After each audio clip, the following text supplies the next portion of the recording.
Hey everyone, welcome back to my channel. My name's Jess. Recently on my community tab on YouTube, I took a poll asking if you were ready for Christmas DIYs or if you were ready for a little bit more fall. And most of you said you still wanted to see fall. So today I have 3 high-end decor pieces that are so easy to do and they're perfect for beginners. All right everyone, let's get started. For the first project, I took one of these carvable foam pumpkins from the Dollar Tree, and you can see there's a little bit of a circle around the top. So I used that as my guide, and I just took my utility knife and I started cutting around that circle.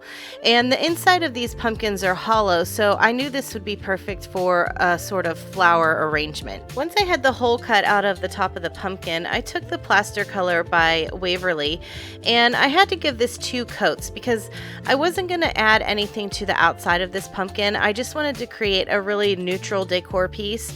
So I needed to use 2 coats of the plaster color to cover up all of that orange. But this is where you could customize it to fit your style. You could paint it any color you wanted, or if you like to use the traditional colors of fall, you could just keep it orange as well. I wanted to create a platform for my pumpkin to sit on, so I took a piece of the square box art from the Dollar Tree and I just started by removing the little hanger that was on the back, and then I kind of peeled the paper off the front of the box as well. Now the neat thing about this box is it was already painted white around the outside, so I didn't really have to do much around the outside of the box, and I probably could have just given the top of this a coat of paint because I knew I was going to be covering it up anyway, but I decided to, make my life hard and try to get the paper off the top instead. So a little tip I have is I usually use like a little bit of a scraper to start scraping the paper off, but if you wet it a little bit, it's actually a lot easier to kind of peel off whenever it's a little bit damp. So here you can see I got most of the top of the box off using my scraper or my sanding block. So to cover up the top of this box, I decided to use some of these super jumbo craft sticks that I found at Walmart. And if you've been to my channel before, you know that my favorite way to cut craft sticks is with a paper trimmer. So I measured the top of my box, and this one measured about 5 7/8. So I cut all of my craft sticks down to 5 7/8. And then that way I can glue them across the top to give it sort of a shiplap look. Now I got really lucky with this piece of box art because I didn't have to cut any of the sticks down widthwise. I think 6 of them fit perfectly across the top of this box. So I just started by lining one of the sticks up on the edge of the box, and then as I glued each stick down, I just made sure that I pushed it up tight against the stick that I had laid down previously. Like I said before, I got lucky with this box because the sides were already painted white. So to get the top to blend in just a little bit more, I decided to use that same plaster color, and I just did a little bit of dry brushing over the sides of the sticks and across the top. Now, if you're new to crafting, dry brushing is just whenever you dip your brush in paint and then you dab most of it off on a paper towel and go lightly over your surface. And it kind of gives you that distressed sort of brush stroke look. Then all I had to do was add a little bit of hot glue to the bottom of my foam pumpkin and glue it to the center of my platform. I wasn't sure originally if I was going to put a flower arrangement in the center of this pumpkin or if I was just going to stack something else on top of it. So that's why I went ahead and cut the top off first. So I dug around in my stash and I found a bunch of fall greenery that I had purchased at the Dollar Tree. And I decided to start by making sort of a ring of greenery around the top of the pumpkin. So I'm using a little craft stick here and I'm just poking a hole in the foam first because it was a little bit easier that way to get the greenery to lay in there. I didn't want it sticking straight up. I wanted it to kind of lay flat out on the sides. So it was a little bit easier to poke that hole first and then just add a little bit of hot glue and put my greenery through there. After I had all my greenery in place, I decided that I wanted to kind of make a pumpkin topiary. So I had this neutral colored pumpkin in my stash. It came from a flower arrangement, I think from Hobby Lobby maybe a few years ago. But they also sell orange pumpkins at the Dollar Tree that you could use, and I just simply hot glued it right to the top.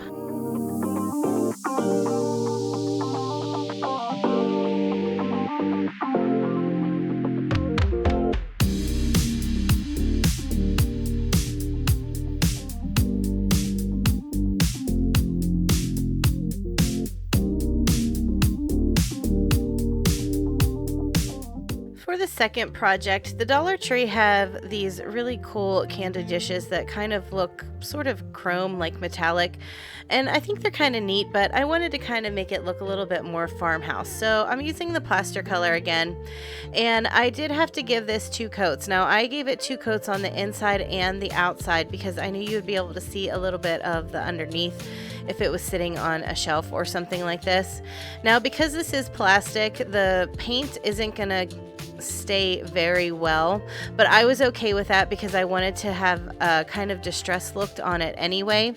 So I was okay with just having a few chips here and there. But if you want more of a solid coat, I would probably recommend using a spray paint with this type of plastic.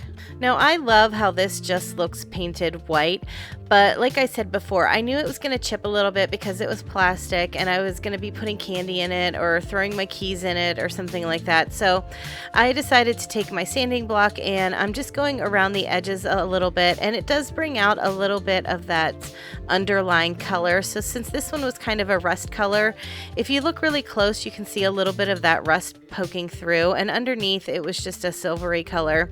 So I actually really like how that looked. I like those little colors kind of popping through that white, and it kind of gave it that modern distressed kind of look. I wanted to keep the embellishments on this dish pretty simple because I really like the dish how it looks on its own. So I grabbed a couple pieces of greenery and a couple pieces of raffia, and I'm just kind of creating a little bundle out of them. And I'm using some jute cord and I'm wrapping it around the bottom to make it look like a little bit of a miniature bouquet, I guess. And then after I had it wrapped and trimmed down to how I liked it, I just glued it onto the stem of the dish.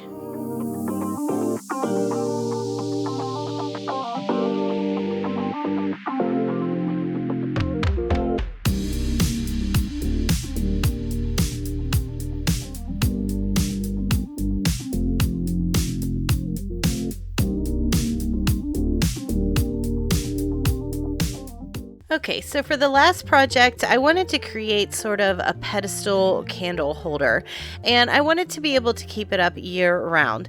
So I'm starting with one of these hexagon shaped wooden trays that I found at Michael's. This is in like the 99-cent spot that they have up towards the register. And I'm using one of these wooden circles from the Dollar Tree and also one of the glass candle holders from the Dollar Tree. Now, this wooden circle was a little bit rough around the edges, so that's why I decided to take my sanding block to it just a little bit because I wanted it to have a little bit of a smoother finish. I didn't want there to be like rough pieces around the edge. And then I did have to fill in that hole with a little bit of spackle from the Dollar Tree as well. Next, I'm taking this Fix-All adhesive that I found at the Dollar Tree, and this is actually made by the Super Glue brand. It's pretty similar to E6000, and I'm using that to glue my candlestick to my wood round. Now you could use a combination of this glue and hot glue if you wanted more of that long-term, short-term hold, but I knew I was going to be setting this piece aside for a while to set up, so I didn't need the hot glue on this one. I really liked the wood grain that was on this tray, but I decided I wanted to add just a little bit more interest to it. So I'm using some washi tape and I'm just taping off the center of the tray, and I took the plaster color and I painted it on either side of the washi tape just to give it a little bit of a stripe effect around the outside. Now, after I put this washi tape on, I thought, oh, that looks kind of cute on its own. It's not really my style, but I think that would be a really great way to customize a little gift for somebody. If you found one of these little trays and then you found some washi tape in a style that you knew that they liked, you could just add a little bit of washi tape to the outside and give it a quick coat of Mod Podge, and it would make a cute little gift, I think. Now that my glue was all set up on my candlestick and my wood round, I decided to give the whole thing 2 coats of the plaster color. Now, I didn't distress the candlestick at all, but I think probably the chalk paint will eventually start chipping off of the candle holder because it is glass, but I'm okay with that because I really like that distressed look.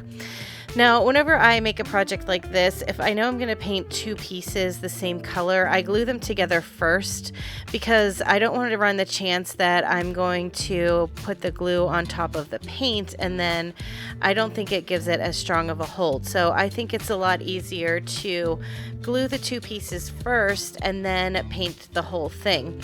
Now, even easier than painting the whole thing would be to spray paint the whole thing, but I was doing this in the evening and I didn't feel like going outside in the dark and trying to spray paint, so I decided just to use my Plasticolor on these two.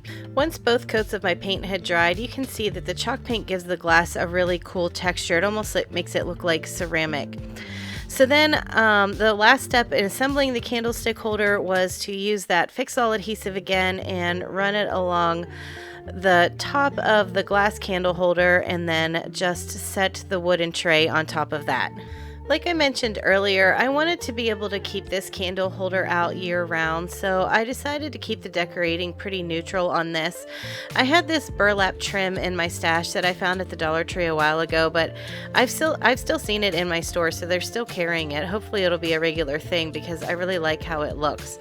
So I decided just to glue this trim around the wooden bottom part of the candle holder, and then I just created a small burlap bow with a little bit of that fall greenery, and I added a jute cord to the back of the bow so that I could just tie it onto the candle holder.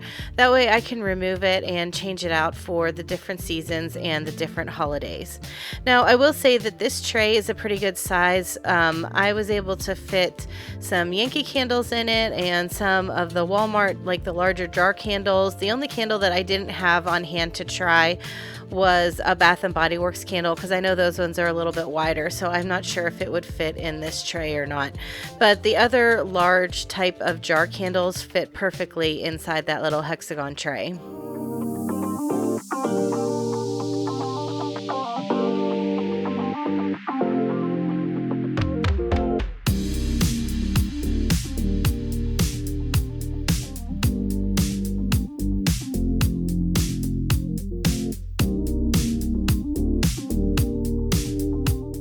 Here's a final look at all the projects I did today.